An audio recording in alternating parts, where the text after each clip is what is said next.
नमस्कार, मैं हरिकृष्ण आर्य राजस्थान से हूं।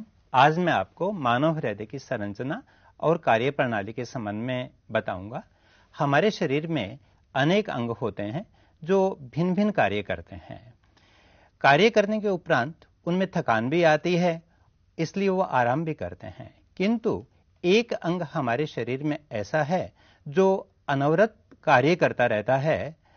चाहे हम दौड़ रहे हों, चाहे हम आराम कर रहे हों, चाहे हम जाग रहे हों, चाहे हम सो रहे हों, हर वक्त वो अंग कार्य करता है और वो है हमारा हृदय। हृदय के संबंध में जानने के लिए ये आवश्यक है कि हम इसकी स्थिति, उसकी बाह्य संरचना और आंतरिक संरचना की जानकारी प्राप्त करें। हमारा हृदय हमारी वक्ष गुहा में लगभग मध्य में, किंतु थोड़ा सा बाईं ओर स्थित होता है। हृदय की कार्यप्रणाली जानने के लिए उसकी आंतरिक संरचना को समझना आवश्यक होगा। हमारा हृदय 4 कक्षों में बटा होता है। ऊपर का कक्ष दायां आलिंद और बायां आलिंद, इसी तरह से नीचे का कक्ष है दायां नीलय और बायां नीलय। आलिंदों में रक्त आता है और नीलयों से रक्त निकलता है। आलिंद में, दाएं आलिंद में एक ऊर्ध्व महाशिरा खुलती है और एक निम्न महाशिरा खुलती है। ऊर्ध्व महाशिरा शरीर के अग्रभाग से विऑक्सीजनित रुधिर लेकर के आती है, जबकि निम्न महाशिरा शरीर के पश्च भाग से विऑक्सीजनित रक्त रुधिर लेकर के आती है। इसी तरह से 2 जोड़ी दाईं पुल्मोनरी शिराएं और बाईं पुल्मोनरी शिराएं होती हैं जो फुफ्फुस से ऑक्सीजनित रक्त लेकर के आती हैं। एक महाधमनी चाप होता है जो पूरे शरीर में ऑक्सीजनित रक्त को भेजता है। इसी तरह से एक पुल्मोनरी महाधमनी है जो विऑक्सीजनित रक्त को फुफ्फुस में भेजती है। दोनों नीलयों को पृथक करने के लिए अंतर नीलय पट होता है। इसी तरह से एक अंतर आलिंद पट भी होता है जो यहां नहीं दिखाया गया है। एक महाधमनी कपाट है जो रक्त के पश्च प्रवाह को रोकता है। इसी तरह से एक माइटल कपाट होता है। हृदय की आंतरिक संरचना को समझने के पश्चात हृदय की कार्य प्रणाली को समझना है। हृदय निरंतर धड़कता रहता है और हृदय की धड़कन 2 पंपिंग क्रियाओं से बनी होती है। हृदय एक बार संकुचित होता है और एक बार अनुशिथिल होता है।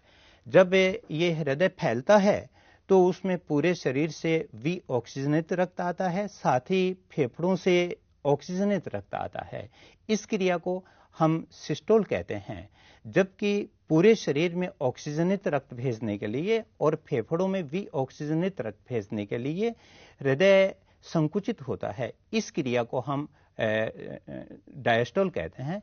ये दोनों क्रियाएं अनवरत एकांतरित रूप से संपन्न होती रहती है। इन क्रियाओं को इस प्रेजेंटेशन के माध्यम से समझाया गया है। यहां पर बताया गया है विऑक्सीजनित रक्त को बैंगनी रंग से और ऑक्सीजनित रक्त को लाल रंग से बताया गया है। सर्वप्रथम जब डायस्टल प्रावस्था होती है, यानी कि अनुशीतलन प्रावस्था होती है, तो शरीर के ऊर्ध्व भाग से और शरीर के पश्च भाग से दोनों महाशिराएं रक्त लेकर के आती हैं दाएं आलिंद में। इसी तरह से फुफ्फुस से जो रक्त आता है वो बाएं आलिंद में आ जाता है और इस तरह से प्रथम अभिक्रिया में दायां और बाएं आलिंद दोनों रक्त से भर जाते हैं। अब बारी आती है दोनों आलिंदों के संकुचन की। जब दोनों आलिंद संकुचित होते हैं तो दबाव पड़ता है और उस दबाव की वजह से रक्त वापस से महाशिराओं में और पुल्मोनरी शिराओं में नहीं चला जाए, इसके लिए शिराओं के छिद्र संकुचित होने लग जाते हैं जो कि उसके रक्त के पश्च प्रवाह को रोकते हैं।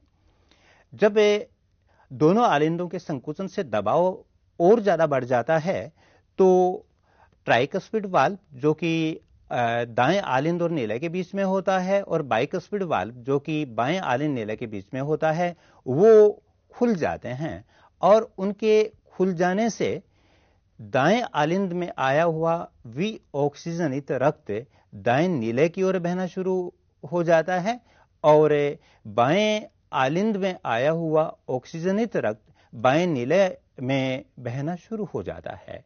और जब आलिंद संकुचित हो जाते हैं तो इस तरह से दाहिने आलिंद का सारा वी ऑक्सीजनित रक्त दाहिने नीले में, और बाएं आलिंद का समस्त ऑक्सीजनित रक्त बाएं नीले में आ जाता है। अब बारी आती है दोनों नीलेयों के संकुचन की। यह भी अभी सिस्टोल प्रावस्था है, यानी कि प्रकुंचन की ही प्रावस्था है ये। और माइट्रल वाल्व और बाइकस्पिड वाल्व, ये दोनों वाल्व बंद हो जाएंगे, क्योंकि दोनों नीलाओं के संकुचन से जब दबाव बढ़ेगा तो ये रक्त पुनः आलिंदों की ओर न चला जाए। लेकिन उस दबाव से पुल्मोनरी महाधमनी के कपाट खुल जाएंगे, और इसी तरह से महाधमनी के कपाट भी खुल जाते हैं। उन कपाटों के खुलने से सारा वी ऑक्सीजनित रक्त फेफड़ों को चला जाएगा, और ऑक्सीजनित रक्त जो है वो पूरे शरीर को चला जाएगा। इसी तरह से ये थोड़ी देर बाद पुल्मोनरी कपाट भी बंद हो जाएंगे, जिससे कि रक्त पुल्मोनरी महाधमनी और महाधमनी से वापस नीलेयों में नहीं आ जाए। इसके पश्चात वापस आलिंदों के अनुशिथिलन की अवस्था आती है, जिसे डायस्टोल प्रावस्था हम कह देंगे। और इस तरह से एकांतरित रूप से सिस्टोल और डायस्टोल की प्रक्रिया चलती रहती है, जो अनवरत चलती है और हमारे हृदय की धड़कन को बनाती है। हमारा हृदय 1 मिनट में लगभग 72 बार धड़कता है। धन्यवाद।